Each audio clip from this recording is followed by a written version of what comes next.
Jenny's got the mayor.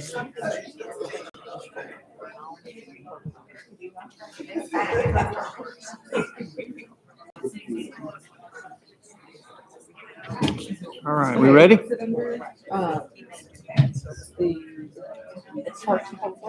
The one I'm working on? The one Should be on the council office. Go back up. Okay. Keep going, council office. Right underneath there, somewhere. One item, I think. I think that's it. We ready? You ready? Okay.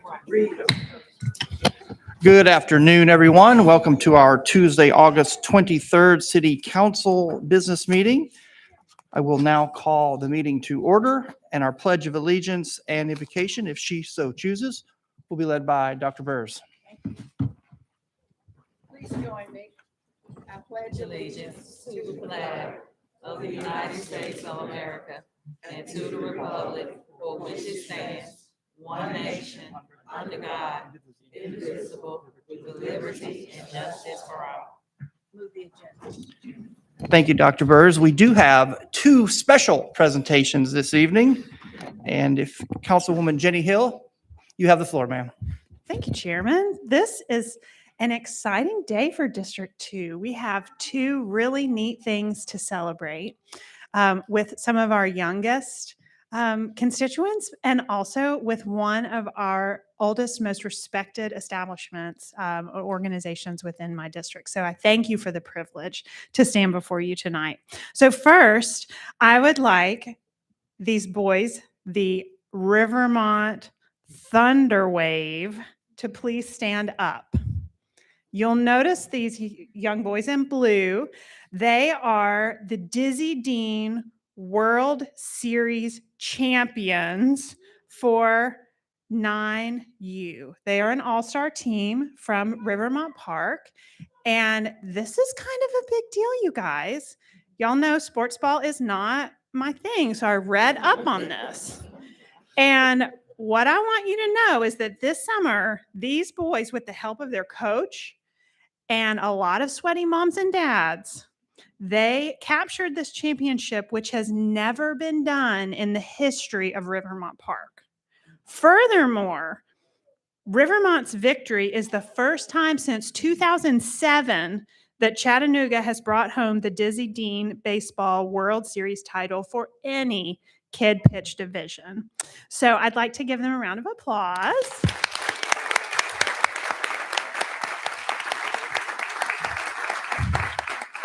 And I'd also like to read everybody's name. And I'm going to give your coach this box. These are special City Council mechanical pencils, so you can take them and use them at school. I know everybody's back in school now. So we have Coach Keith Ralston.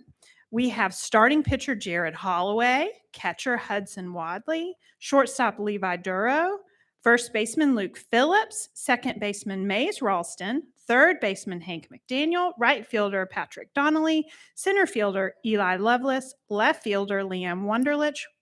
Can we take a pause for how awesome that last name is? Outfield, Barrett Spady, catcher, Luca Aragon, and first base, Connor Gibbs. So what a season. That is an exciting summer for you guys. So congratulations.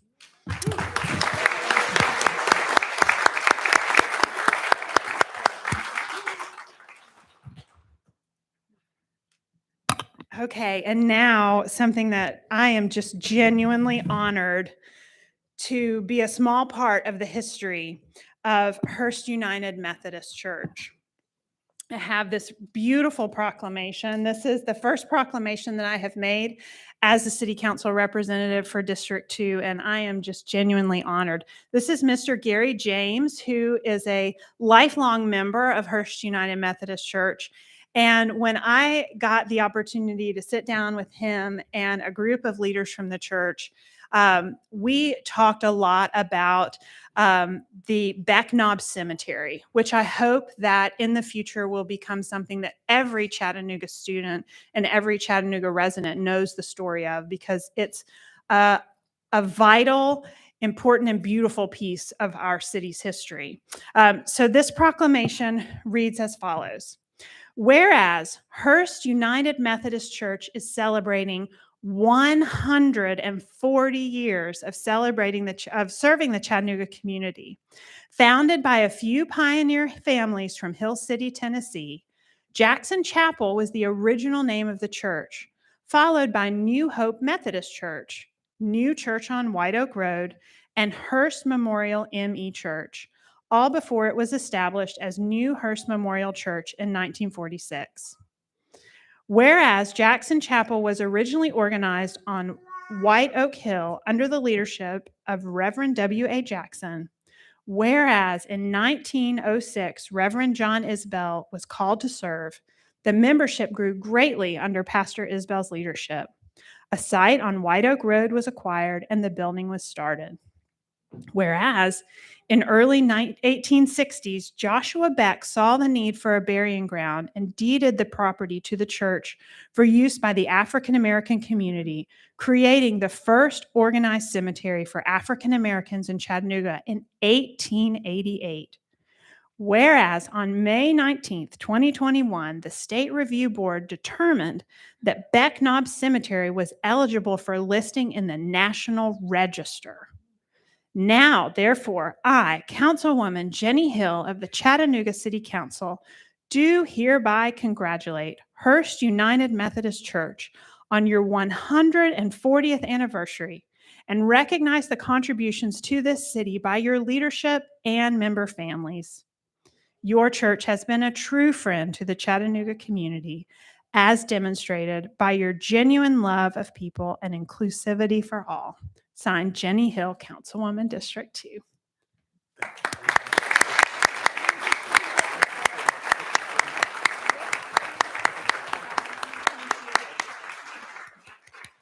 Thank you all very much. Oh, it looks like we've got some folks that want to say something, Mr. James. Well, Oh, Go ahead, Councilman. well, first I want to congratulate the pastor for an outstanding job and for serving the community like you have. We certainly appreciate that. Also, do I see a trophy peeking over the chairs right here? That You Piqued my do. interest as well. it's Is very long. We did take a picture before council, but would you like one of these would boys to one hold of up the trophy? Yeah, would one of the guys like to pick it up? and show Okay. everybody? Councilman Henderson wants to see your trophy. Looks like it's as tall as they are. Wow. Almost. Look at that. All right. There's a little brother over here that I've confirmed is in fact shorter than the trophy. Thank you, ma'am. All right. Thank you, guys. Okay. Thank you all very much. Thank you, Councilwoman. Congratulations. If the team, I don't think the team's going to probably stay the whole meeting, but if you'd like to we'll take a 2-minute. I'm sure they're anxious to get ready for school tomorrow.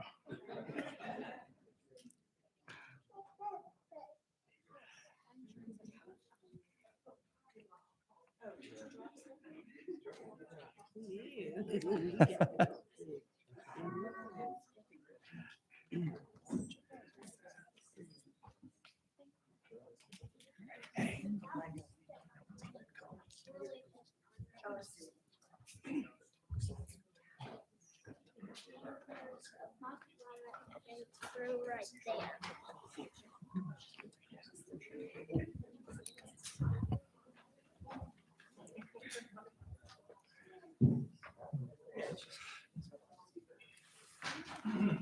All right.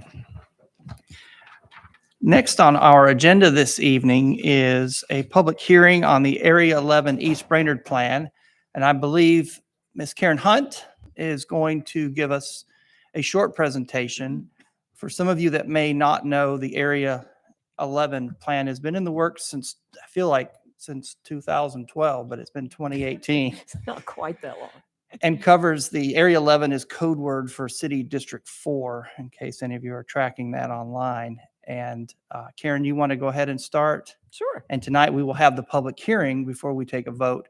And just so that you all know, I don't want to steal your thunder, Karen, but this has been through several years now in the works and through the Planning Commission and now is at City Council. And we've had a very lengthy time to review it. Okay, well, thank you for having us. So this is the East Brainerd Plan, or Area 11 Plan, as you will sometimes hear us referring to it. You may recall that a couple weeks ago, Eric Matravers from our staff gave you a presentation on this. He went into a little more detail, so I'm just going to kind of go over some of the highlights of our public input and just talk about our general approach to the plan. The full plan is on our website. You see the address here on the screen if you'd like to take a look at that at any time. And just to orient you, or maybe for those in the audience that haven't seen this, this plan study area is bordered by Interstate 75 and South Chickamauga Creek on the west side, by the Georgia-Tennessee state line at the south. And then on the east and northern sides, it goes along the city limit line. When we first started this process, we sent a direct mail letter to all 6,881 property owners in the area. And then from that, we have generated an email list with at last count, we were up to 760 people on the email list. And throughout the whole planning process, we've had 3,000 different individual responses. So that's either, someone has taken the survey, or they participated in one of our discussions we had online, or they came to an open house, that sort of thing, or even watched our walkability video, which, by the way, I'd just like to put in a quick plug for that. It's also on our website, same place in the area plan. And even though it focuses on how to improve walkability, focusing on Gun Barrel Road, it really applies to any corridor throughout the city where you may think we need a little improvement in that respect. So I'd encourage you to take a look at that. Okay. Oops. Top issues. These were the things that rose to the top when we polled the community and asked for their input. In regards to transportation, as you might guess, congestion was at the top of the list. They also had some issues with road maintenance. When we look at commercial development, again, they were concerned about the lack of walkability along Gun Barrel Road and around Hamilton Place and all of the corridors, really. Excuse me. They were also concerned about all the strip commercial development up and down the corridors. They just felt it was too much. They didn't want to see any more of it. They were also concerned about the way that the commercial development looked and wanted to see some improvements there.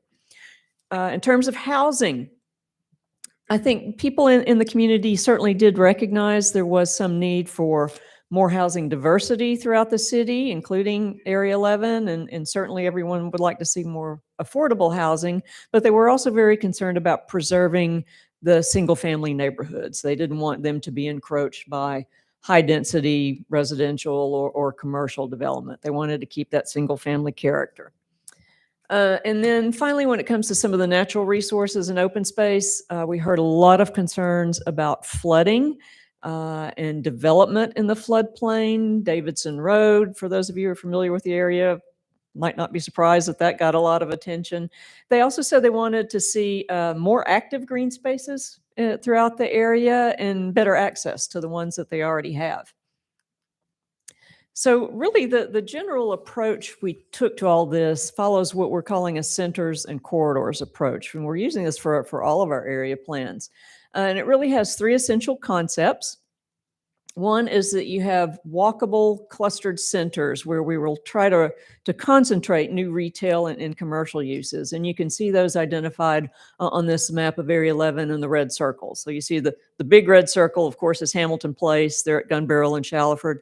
But then you see some smaller ones and some key intersections. And the idea, again, is to try and cluster new commercial and especially retail development these areas rather than spreading it all up and down the corridors. The second key concept is that you have transit supportive corridors that have a mix of uses, including multifamily. Again, remember, folks in a lot of areas, not just Area 11, say they want to preserve that integrity of their single family neighborhoods. And so by clustering some of the higher density development along the corridors, it helps to do that. And the third thing is to make that higher density development, housing development sufficient so that it can support transit in the future or make the transit that we have work more efficiently and to support the businesses along there. So that's kind of the approach that we're taking. And again, you can see in addition to the red circles, you see some kind of blue lines. Those are the corridors along Gun Barrel Road, parts of Shallowford Road, and parts of East Brainerd Road, where we really want to in the future try to limit that new commercial growth to those areas. And then I am going to skip through some of these slides that I think Eric already showed you and just jump to the place types map. So this is basically what we refer to as land use maps in previous older plans. But this basically follows what I just described, that centers and corridors approach. You see everything in yellow is the single family neighborhoods, which we're proposing to just pretty much leave the way they are. And then focus some of that new commercial development or redevelopment in the areas that you see in the red and orange and blue at the centers and in the corridors. So that is basically it. Again, if you'd like to review the whole plan or look at that walkability video, they are located on our website. And I will stop there and see if you have any questions. Does council have any questions? I know we have seen this multitudes of times and gone over this, and I'm seeing no lights for you, Karen, but let me say, please, thank you to your staff. This was a lot of hard work. This has taken several years. You involved a tremendous amount of people from District 4. And when you look at that map, I want you to notice that you listened to the folks in District 4 as well, because you'll see suburban residential as a large, large portion of District 4. And I think that's a testament to just how well you did listen. Growth is going to happen, and we understand that. We are the most heavily populated district of all 9. But the way that you have focused and helped craft it, the land use plan moving forward, which we were 25 to 30 years behind, now supports suburban residential in the vast majority of District 4, and intelligently placing your higher density near the corridors that can support it. So I want to thank you for all the hard work, you and your staff, and for listening to the folks at District 4. Great. You're welcome. So with this, I will now officially open the public hearing on the Area 11 land use plan. And we will allot 30 minutes for this portion of the meeting. And each speaker will have 3 minutes, as we decided last week at council, the rules for this. So that will officially begin now. If anybody would like to come forward, the Area 11 public hearing is now open.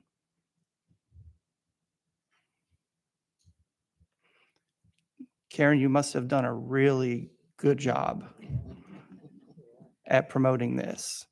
I'll ask one more time if anyone would like to speak on the Area 11 land use plan. I'll speak. Okay, please, sir.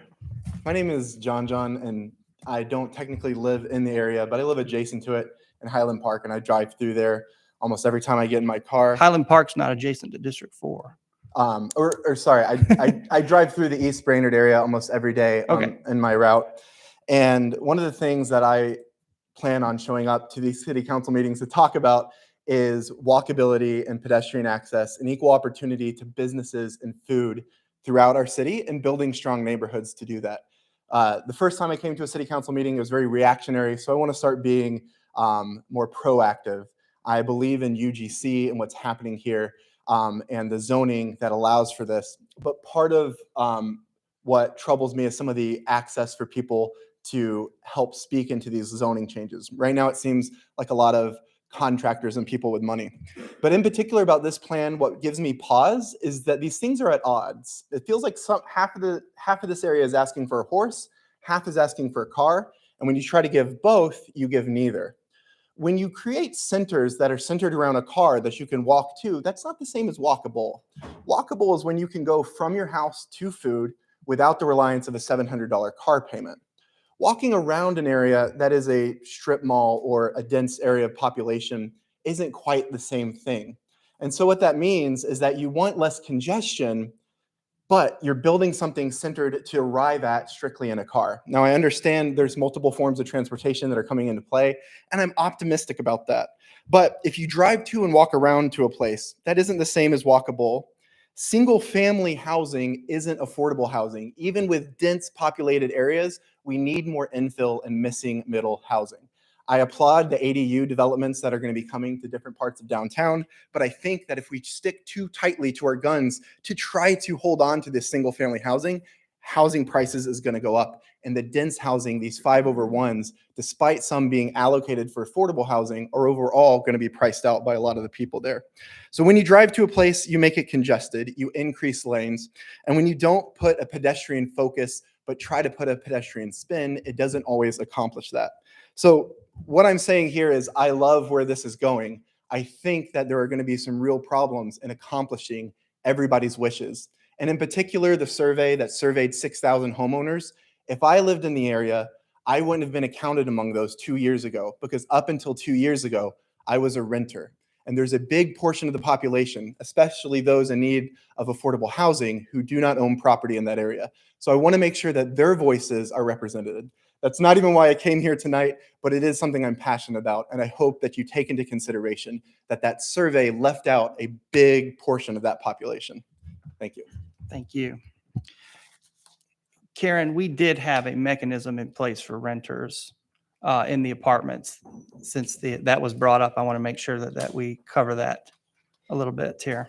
We tried our best. I will say, admittedly, that it is difficult. We don't have ready access to those addresses. We did go to several of the apartment complexes, call them, asked if we could come and put flyers out at their central mailbox or something like that. Some accommodated us, some didn't.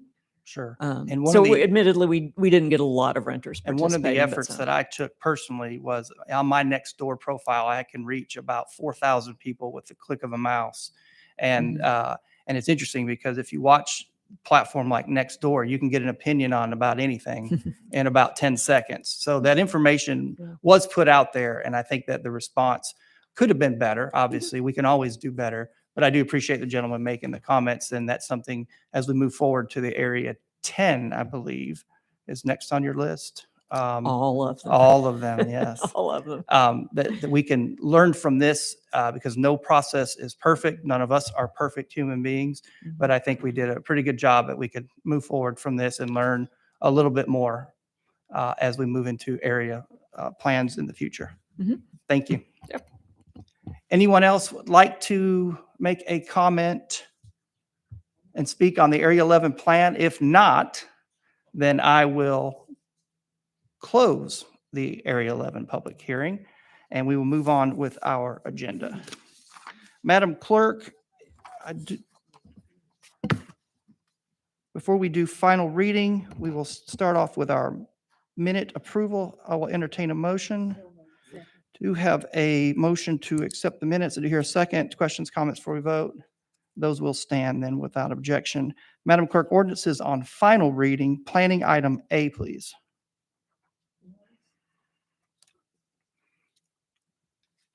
I think we have a malfunctioning mic.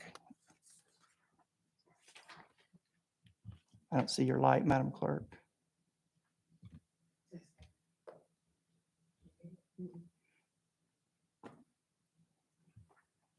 Mr. IT, do we have another mic back there? Try it now, Madam Clerk. Testing. All right. Thank you. Fantastic. Thank you, sir. Item A, an ordinance to amend Chattanooga City Code Part 2, Chapter 38 zoning ordinance so as to rezone part of a property located at 1200 Judd Road from M1 manufacturing zone to C3 central business zone subject to certain conditions. This is a final reading. Councilwoman Knoll? Have a motion to approve. I do have a second to the motion. Is there questions, comments before we vote? All those in favor say aye. Opposed, motion carries. Ordinances, Madam Clerk, on first reading. Planning item A, please. An ordinance to amend Chattanooga City Code Part 2, Chapter 38 zoning ordinance so as to rezone property located at 1023 East 13th Street from R3 residential zone to UGC urban general commercial zone subject to certain conditions. Is the applicant present? I do see an applicant. Is there any opposition present? Councilwoman Knoll, what is your wish on this item? I have a motion to approve. I do hear a second. Questions, comments before we vote? All those in favor say aye. Opposed? Item carries. Madam Clerk, item B, please. An ordinance to amend Chattanooga City Code Part 2, Chapter 38 zoning ordinance so as to rezone property located at 1100 East 13th Street from R3 residential zone to UGC urban general commercial zone, subject to certain conditions. Is the applicant present? Do you see an applicant? Councilwoman Knoll, any opposition present? Councilwoman Knoll. Have a motion to approve. I do hear a second to that motion. Questions, comments before we vote? All those in favor say aye. Opposed? Item carries. Madam Clerk, item C, if you would please read the alternate version. An ordinance to amend Chattanooga City Code Part 2, Chapter 38 zoning ordinance, Article 5 zoning regulations, Division 1, R1 residential zone, Section 3844, height and area regulations, 6, minimum lot frontage, 7, minimum suburban infill lot frontage and setback, and to delete Division 30, urban infill lot compatibility option. Councilman Henderson. Thank you, Mr. Chair. I would like to thank Ms. Rennick for her help with coming up with a workable solution to our suburban infield ordinance. I do move for approval. I have a motion to approve on the alternate version. I do hear a second. Questions, comments before we vote? All those in favor say aye. Aye. Opposed? Item carries. Under Parks and Public Works, items D through I. Madam Clerk, without objection from the council, will read as a package. Item D, an ordinance closing and abandoning a portion of a right-of-way located in the 1000 block of Winthrop Street as detailed on the attached map subject to certain conditions. Item E, an ordinance closing and abandoning a portion of a right-of-way located in the 500 block of Crudson Street as detailed on the attached map subject to certain conditions. Item F, an ordinance closing and abandoning an unopened right-of-way between 7757 and 7759 Igogate Road as detailed on the attached map subject to certain conditions. Item G, an ordinance closing and abandoning a portion of a right-of-way located in the 1600 block of Rossville Avenue as detailed on the attached map subject to certain conditions. Item H, an ordinance closing and abandoning a portion of the unopened right-of-way located in the 1500 block of East 38th Street as detailed on the attached map subject to certain conditions. Item I, an ordinance closing and abandoning an open right-of-way located in the 6900 block of Concord Circle as detailed on the attached map subject to certain conditions. Councilman Hester. Have a motion to approve. I do have a second to that motion to approve items D through I. Questions, comments before we vote? All those in favor say aye. Opposed? Items D through I carry. Madam Clerk, under Resolutions, Economic Development, item A, please. A resolution authorizing the mayor, his designee, to enter into an amendment to standard premises use agreement and agreement to exercise option to renew in substantially the form attached with Chattanooga Flying Disc Club, Inc. for the term through June 30, 2023. Have a motion to approve. I do have a second to that motion. Questions, comments before we vote? All those in favor say aye. Opposed? Item carries. Madam Clerk, under Mayor's Office, we have several appointments. If you would, without objection from the council, read items B through J, and we'll take those as a package. Item B, a resolution to confirm the mayor's appointment of Anna Taylor to a 3-year term beginning August 16, 2022, and ending August 16, 2025 on the Library Board of Directors. Item C, a resolution confirming Mayor Kelly's appointment of Dr. Ernest Reed to the Head Start Governing Board with a 1-year term beginning August 23, 2022, ending August 23, 2023. Item D, a resolution confirming Mayor Kelly's appointment of Joyce Jackson to the Head Start Governing Board with a 1-year term beginning August 23, 2022, and ending August 23, 2023. Item E, a resolution confirming Mayor Kelly's appointment of Takora Johnson Peterson to the Head Start Governing Board with a 1-year term beginning August 23, 2022, and ending August 23, 2023. Item F, a resolution confirming Mayor Kelly's appointment of Sherelle Reed to the Office of Family Empowerment Board with a 2-year term beginning August 23, 2022, and ending August 23, 2024. Item G, a resolution confirming Mayor Kelly's appointment of Dr. Lamar Henderson to the Office of Family Empowerment Board with a 2-year term beginning August 23, 2022, and ending August 23, 2024. Item H, a resolution confirming Mayor Kelly's appointment of Megan Creasy to the Office of Family Empowerment Board as recommended by the Office of Family Empowerment Leadership with a 2-year term beginning August 23, 2022, and ending August 23, 2024. Item I, a resolution confirming Mayor Kelly's appointment of Winona McClendon to the Office of Family Empowerment Board as recommended by the Office of Family Empowerment Leadership with a 2-year term beginning August 23, 2022, and ending August 23, 2024. Item J, a resolution confirming Inslee to the Office of Family Empowerment Board as recommended by the Office of Family Empowerment Leadership with a 2-year term beginning August 23, 2022, and ending August 23, 2024. Thank you, Madam Clerk. Dr. Burrs. Have a motion to approve. I do have a second to that motion. Question, comments before we vote? Councilwoman Coonrod, I see your light. On all of them? You'd like to be a no on item B. Madam Clerk, I have it. thank you. All those in favor, any other questions or comments on this package? All those in favor say aye. Opposed? Councilwoman, your vote is noted. Thank you. Motion carries. Under planning, Madam Clerk, item K, please. A resolution to adopt the East Brainerd Area 11 Plan dated July 11, 2022. I do have several motions to approve. I do have several seconds to the motion. Questions, comments before we vote? All those in favor say aye. Opposed? Item carries. Thank you. Under Parks and Public Works, item L, please. A resolution authorizing the administrator for the Department of Public Works to enter into a joint funding agreement with the U.S. Geological Survey, USGS, to operate 7 continuous real-time stream gauges located on North Chickamauga Creek, South Chickamauga Creek, Chattanooga Creek, Mountain Creek, Wolf Terror Creek, Lookout Creek, and Friars Branch for emergency preparedness and flood response activities for the period beginning April 1, 2022 through March 31, 2023 in the amount of $89,625. Councilman Hester. Have a motion to approve. I do have a second to that motion. Questions, comments before we vote? All those in favor say aye. Opposed? Item carries. That will conclude our resolutions and ordinances for this evening. Mr. Goldberg, good evening. I believe we have 7 purchases this evening. Yes, sir. The first is a request from Wastewater Division of Public Works to request a 3-month extension on a contract for variable frequency drives and electronic board services. This will provide more time to prepare a bid for these services. The vendors are Rome Electric Motor Works and Remco LLC. No money will be added. The next one's also a request for a 3-month extension on the contract for electric motors and pump service. This will be with the vendors Remco LLC and Chattanooga Armature Works. No money will be added.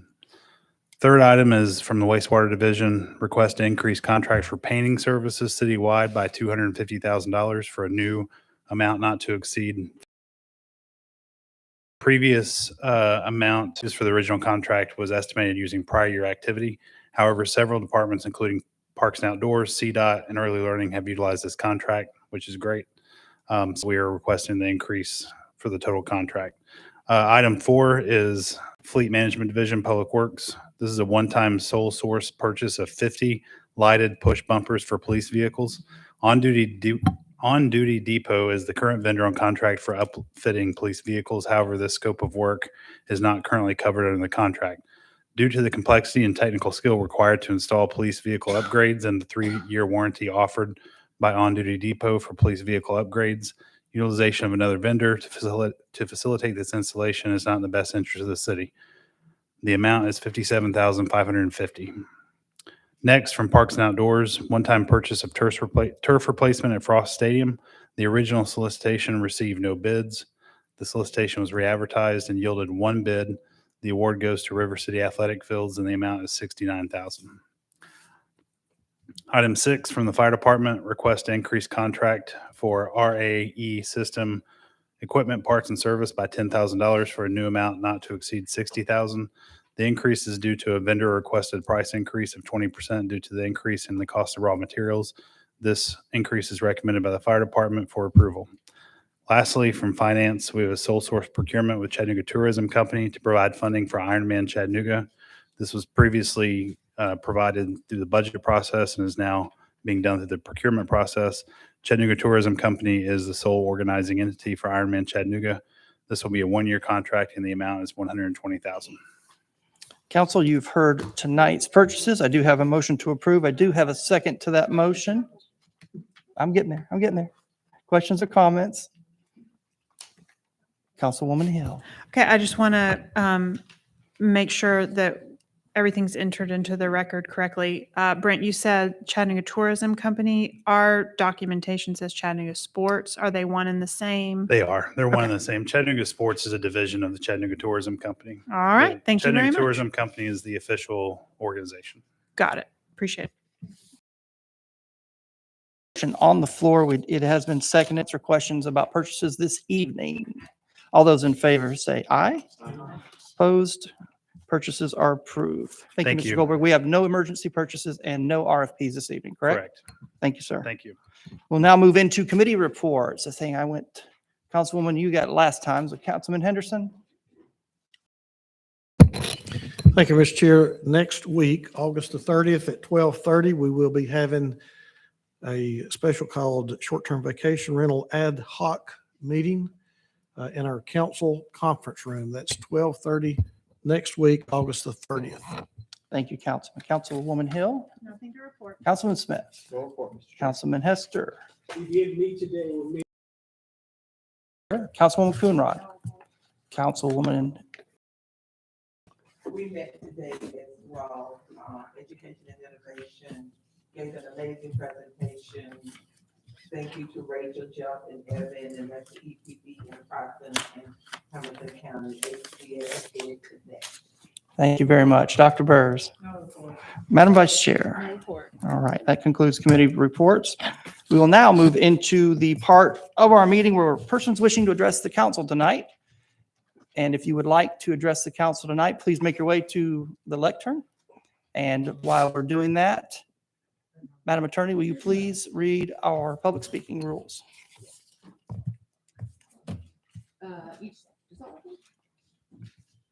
Each speaker wishing to address the council shall be recognized at the podium. The speaker may address council only upon matters within the legislative and quasi-judicial authority of the council. Each speaker shall limit his or her remarks to 3 minutes unless permission for additional time is granted. The speaker shall not be permitted to use any vulgar or obscene language or to personally attack or denigrate others. Thank you, Madam Attorney. 3 minutes on the clock. Good evening, Ms. Mott. Good evening, and I do hope, considering what's coming out of our police department and my commitment to coming down here for 6 years, I have a little bit more than 3 minutes. If one really wishes to know how justice is administered in a country, one does not ask or question the policemen, the lawyers, the judges, or protected members of the middle class. One goes to the unprotected, those precisely who need the law's protection the most, and listen to their testimony. James Baldwin. I stand here on behalf of a young person that I love who is a part of the Mayor's Youth Council. He is a Hamilton Scholar, second in his class at Brainerd. His name is Marquez Thompson. Marquez wants to be a federal judge and is driven to do so because his brother, Angele Moore, is currently in prison because of the Chattanooga Police Department for a crime he did not commit. As a byproduct of what we are discussing right now, lies and untruthfulness.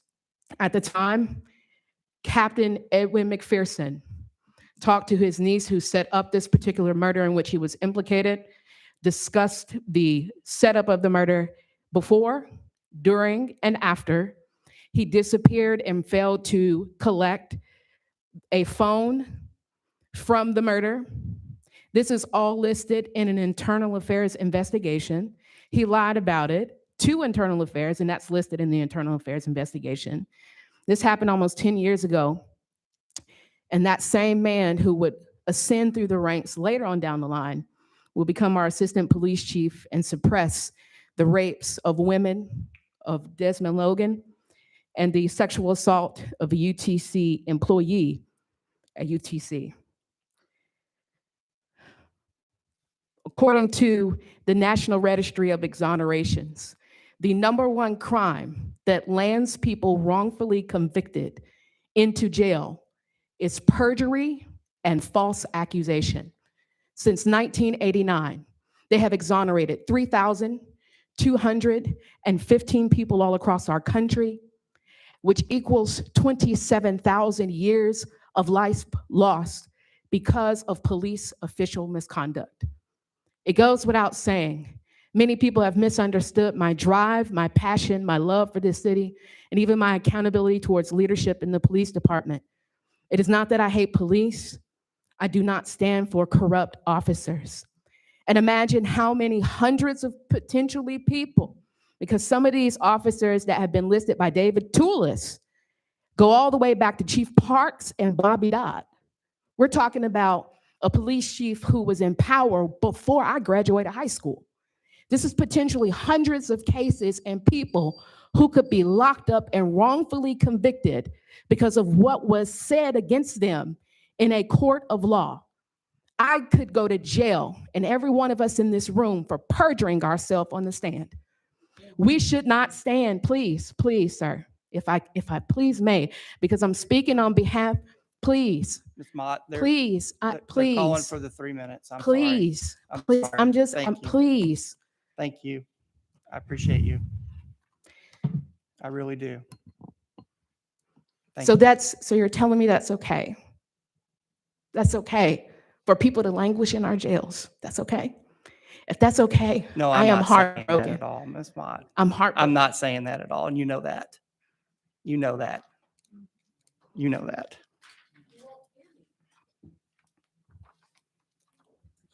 Good evening to the council. Evening, ma'am. My name is Ann Pierre. I'm president of Chattanooga, Hamilton County Branch, CP. Today I released a press information sheet, and that sheet says, based upon information reported in the various news media related to the Chattanooga police placed on desk duty and the rebuttal comments from the Fraternal Order of Police, we ask for a review of every case in which these officers provided testimony. This issue is not about Police Chief Murphy, who has been on the job less than 6 months. It is about treatment of the citizens of Chattanooga. No police officer or any other person has the right to lie in response to questions during a proceeding. The people of Chattanooga are due fair policing and testimony in every instance.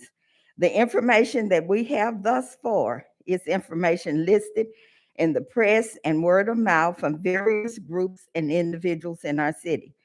The citizens are due explanations from Mayor Kelly and the entire city council, or should the citizens ask the Department of Justice for a federal review of the police department. The NACP will not stand by while the real issue is being hidden behind the new police chief. She did not lie. The police officers, by information in their stated records, lied. Therefore, a process should begin immediately to review the judicial cases to which these officers testified. Thank you. Thank you, ma'am.